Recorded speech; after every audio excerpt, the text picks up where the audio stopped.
धर्मेंद्र प्रधान को इतनी बेशर्मी से लगा हुआ है कि देख रहा है कि सोनम वांगचुक सर इतने भूख से वो परेशान हैं, लेकिन वो खाने में लगा हुआ है। लाना जानती है संसद भवन के अंदर, तो संसद भवन से खचेड़ के कैसे लेकर आना उस नेता को, ये भी जानती है सरकार।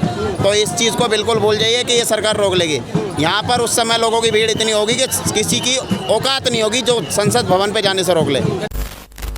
मेरा नाम कॉकरोच है, मैं लखनऊ से आया हूँ। मैं यही कहना चाहूँगा कि यहाँ पे जितने लोग आ रहे हैं वो शिक्षा को सुधार लाना चाहते हैं। सुधार लाना इसलिए चाहते हैं क्योंकि आज के डेट में अगर सुधार पहले आ गया होता तो आज हमारे बीच में जो 30 से ज़्यादा बच्चे सुसाइड किए हैं वो आज हमारे बीच होते। 30 से ज़्यादा बच्चों के घर के चिराग बुझे नहीं होते। 2 करोड़ से ज़्यादा बच्चों का जो है वो लाइफ बहुत ज़्यादा प्रभावित हुआ है पेपर लीक की वजह से, वो आज ना हुआ होता। तो यही है सबसे मेन रीज़न कि यहाँ पर हम लोग आए हैं। शिक्षा व्यवस्था बहुत ज़्यादा भ्रष्ट हो चुका है, करप्ट हो चुका है।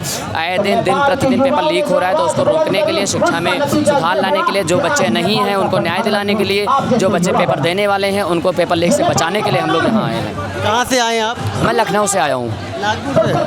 लखनऊ से आए हैं आप। और क्या डिमांड है? आप मान के चलिए आप धीरे धीरे जितने भी सेलिब्रिटीज़ वगैरह हैं देश के वो सपोर्ट कर रही हैं सीजेपी को। जहाँ तक मुझे पता है सेलिब्रिटी में 1-2 लोग हम लोग को सपोर्ट कर रहे हैं। बात यहाँ सीजेपी की नहीं है, बात यहाँ शिक्षा की है। तो सेलिब्रिटी में 1-2 लोग सपोर्ट किए हैं, जैसे प्रकाश राज भर आए थे जो साउथ इंडियन फिल्मों में आपको नजर आए होंगे। और एक 3 इडियट्स के जो एक एक्टर था, 3 में से एक, मुझे नाम नहीं पता, लेकिन 3 में से एक ने सपोर्ट किया है। तो 2 को मैं जानता हूँ जो सपोर्ट किए हैं। बाकी सबका आचरण, बाकी सबकी बुद्धि, बाकी सबकी मानसिकता हो सकता है थोड़े टाइम में जागे, अभी हो सकता है थोड़ा सो रही हो, जागे। उम्मीद है जागेगी, क्योंकि हम लोग उनको सेलिब्रिटी बनाने वाले हैं। हम लोग उनको नीचे से ऊंचाइयों पर पहुंचाने वाले हैं। उनका समर्थन हम लोग करते हैं, उनको सपोर्ट करते हैं, उनको आइडियल अपना मानते हैं, उनको चमकाने में हम लोग मदद करते हैं। लेकिन बहुत दुर्भाग्य की बात है अपने देश की, आज के डेट में बहुत दुख की बात है कि आज वो लोग हम लोग की पीड़ा नहीं समझ रहे हैं, आज हम लोग की समस्या नहीं समझ रहे हैं। चलो हमारी ना समझिए, अपने देश की तो समझिए। आपके देश का शिक्षा व्यवस्था जो है वो भ्रष्ट हो गया है, इस पर आपको आवाज़ उठाना चाहिए। जो नहीं बोल रहे हैं उनके बच्चों को भी शिक्षा की ज़रूरत होती है। बाबा मैं यही संदेश देना चाहूँगा।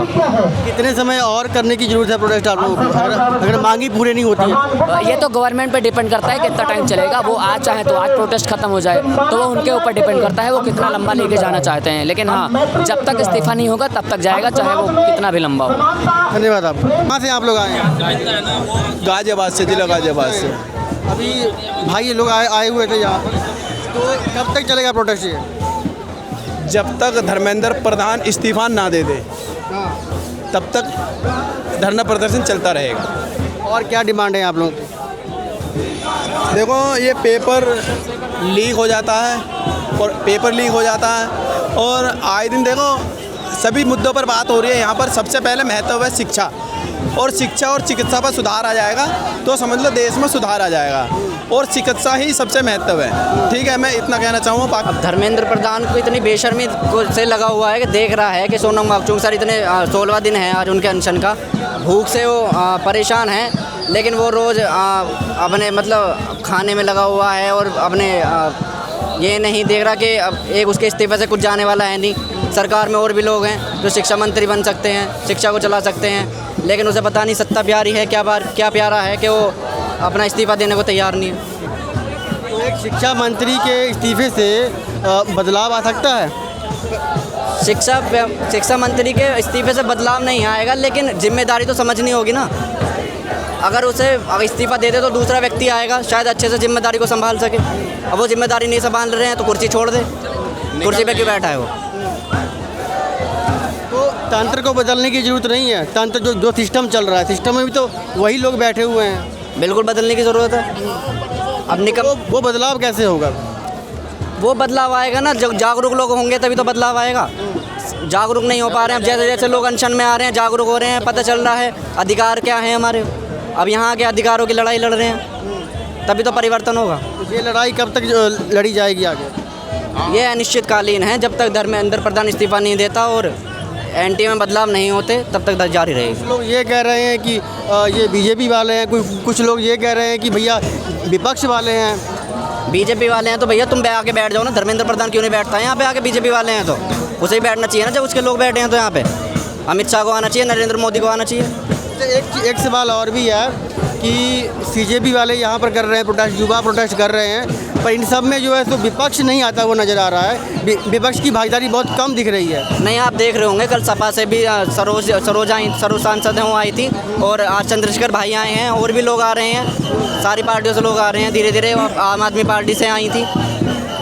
ऐसा नहीं है कि आपको कि विपक्ष की भागीदारी कम है अभी तक। देखिए सुनिए, सबसे पहला तो हमारे अभिजीत दीप के जो भाई हैं उन्होंने एक चीज़ बोली थी कि हम इस प्रोटेस्ट को कोई राजनीतिक मुद्दा नहीं बनाना चाहते, ये स्टूडेंट्स के लिए है। तो उस चीज़ को लेकर के देखा जाए ना तो बहुत ज़्यादा ही भागीदारी है, जो विपक्ष की भागीदारी है वो बहुत है। जो लोग आ रहे हैं वो और भी लोग अभी आएंगे, और 20 तारीख अगर सरकार ने मान लिया, 19 तारीख तक मान गए तो ठीक है, अगर 20 तारीख आ गई तो 20 तारीख फिर हमारी है।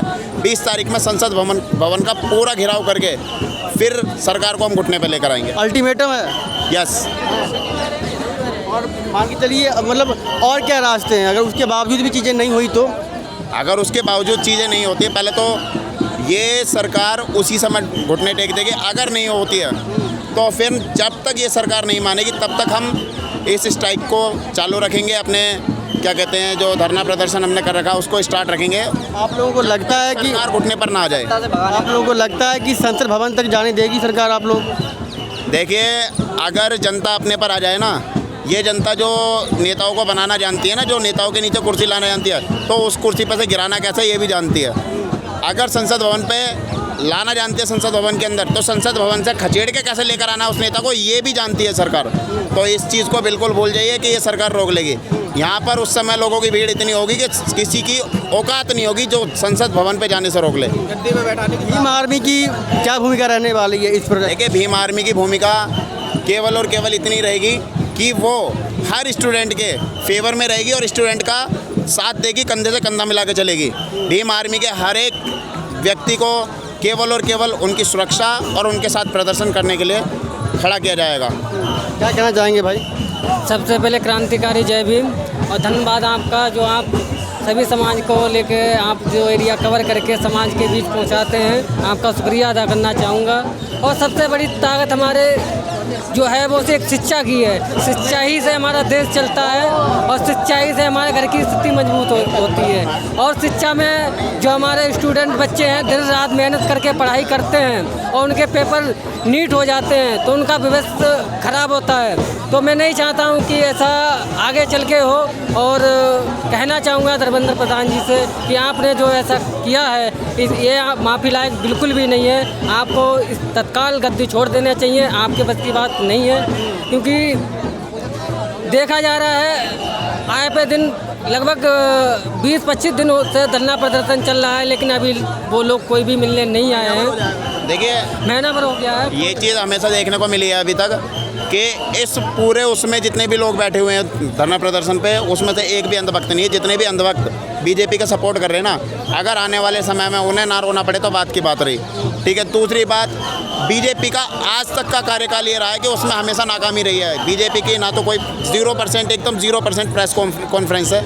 एक भी प्रेस कॉन्फ्रेंस जो है हमारे प्रधानमंत्री ने या हमारे शिक्षा मंत्री ने किसी ने भी नहीं करी है। दूसरी बात, अगर बीजेपी में अगर इतनी शर्म होती ना, कॉन्फ्रेंस की बात कही तो उनके जो मंत्री उन्होंने ये कहा था कि वो तो डायरेक्ट भाषण देते हैं, लोगों के बीच में जाते हैं।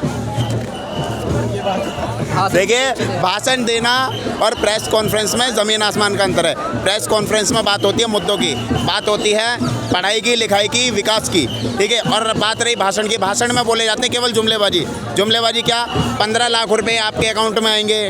ठीक है। आपके देश को हम आसमान तक पहुंचाएंगे, अमेरिका की बराबरी करेंगे। तो ये अंधभक्तों को केवल और केवल सपना दिखाया जा रहा है। कल को अगर कोई आदमी, आपको क्या लगता है कि मोदी जी कॉन्फ्रेंस कर नहीं सकते हैं क्या प्रेस कॉन्फ्रेंस? देखिए, मेरे को केवल इतना लगता है कि मोदी जी इस देश को चलाने में सक्षम नहीं है। मोदी जी के बस की बात नहीं है, ना ही उनके किसी नेता के बस की बात है। अगर कोई व्यक्ति यहाँ पर आना चाहिए तो वो पढ़ा लिखा एजुकेटेड बंदा और साथ ही साथ नौजवान बंदा होना चाहिए जो इस देश को चलाए। तो आप यूपी से ही हैं बेसिकली। Yes. तो योगी सरकार है, 2027 में चुनाव होने वाले, वहाँ पर क्या देखते हैं? देखिए, मैंने इतनी चीज़ें देखी हैं। अभी 10 तारीख में 7 साल की लड़की का रेप हुआ है नंदग्राम में। बाकायदा मैं गया हूँ, मेरे पास में अभी तक उसकी FIR की कॉपी पड़ी हुई है। उस केस को अभी कुछ अंधभक्त कह रहे थे उसमें क्या कहते हैं, मतलब जो बोलते हैं ना जिहादी, वो कहते हैं कि जिहादी थे उसमें। भाई अगर उसमें देखा जाए ना तो कोई हिंदू ना मुस्लिम मेरे हिसाब से एक अपराधी है, जबकि उसमें अगर मैं नाम लेना चाहूँ तो एक हिंदू का भी नाम है और एक मुसलमान का नाम है। ठीक है। दूसरा, अगर आप जिहादी और धर्म के उस पर देखना चाहोगे तो मेरे हिसाब से हर समाज में केवल और केवल एक अपराधी होता ही है। अगर उस अपराधी को देखोगे किसी धर्म के हिसाब से तो तुम्हारे बस की देश को चलाना नहीं है। अगर उसे अपराधी के हिसाब से देखोगे कि हाँ जी ये हिंदू है तो भी अपराधी है, ये मुसलमान है तो भी अपराधी है, तो तुम इस देश को चलाने में सक्षम हो।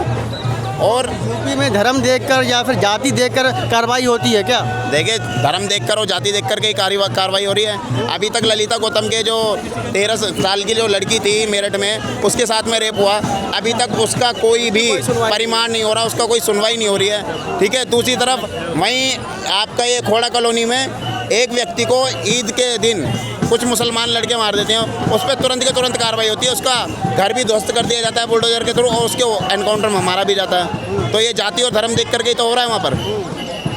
अभी अगर किसी राजपूत हो या कोई भी हो, देखो मैं जातिवाद नहीं मानता, लेकिन फिर भी मैं एक चीज़ मानूंगा, अगर कोई राजपूत हो, कोई मुसलमान अगर किसी हिंदू धर्म के लड़के को या लड़की को ये काम कर दे तो 2 मिनट में अभी कार्रवाई हो जाएगी मुसलमानों के ऊपर।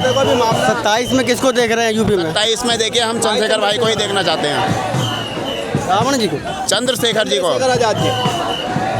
नगीना सांसद देखिए, चंद्रशेखर, एक मिनट सीएम के तौर पर देख रहे हैं? देखिए, सीएम के तौर पर हम भाई चंद्रशेखर आज़ाद जी को देखना चाहते हैं। क्यों चंद्रशेखर रावण नाम क्यों लिया मैंने? चंद्रशेखर रावण वो नाम है, अब से पहले रावण के राज्य में उसकी प्रजा कभी दुखी नहीं रही है, लेकिन राम के राज्य में त्राही मचा हुआ था। शूद्र संबुक को खुद राम जी ने मारा था, बाकायदा रामायण में लिखा हुआ है। ठीक है। शूद्र संबुक को मारने वाले राम जी अपनी घरवाली को वनवास, जो वनवास कराया वो उन्होंने राम जी ने कराया था। रावण के राज्य में कौन सी जनता दुखी थी? इसीलिए मैं कहना चाहूँगा चंद्रशेखर रावण भाई को अगला सीएम हम देखना चाहते हैं। यानी रावण सही थे, आप ये कह रहे हैं? हाँ जी, रावण सही थे मतलब? देखिए, रावण अगर देखा जाए एक तरफ से सही थे तो एक तरफ से गलत भी थे। मैं ये नहीं कहूँगा, अगर आप किसी एक व्यक्ति को भगवान मानते हो, राम जी को किस उस पर भगवान माना गया? केवल उन्होंने रावण का वध करा। रावण का वध क्यों करा? क्योंकि वो उनकी लड़की को, मतलब उनकी घरवाली जो वाइफ थी उनकी, यानी रावण की लड़की ही थी वो। अगर देखा जाए वेदों के अनुसार भी तो वो रावण की लड़की बताई जाती है। उनको वो उठा करके ले गए। ठीक है। वहीं अगर देखा जाए तो रावण ने कभी ना तो उनको स्पर्श तक नहीं करा कि हाँ ये टच कराओ। और आज पूरे भारत देश में एक रावण ऐसा बैठा हुआ है कि हर लड़की पर गिद्ध की निगाह रखता है और उसे केवल टच करने की नहीं बल्कि उसके साथ में उसका शोषण करने की कोशिश भी करता है। और साथ ही साथ ये सबसे ज़्यादा नंबर 1 पे आ रहा है इस समय यूपी।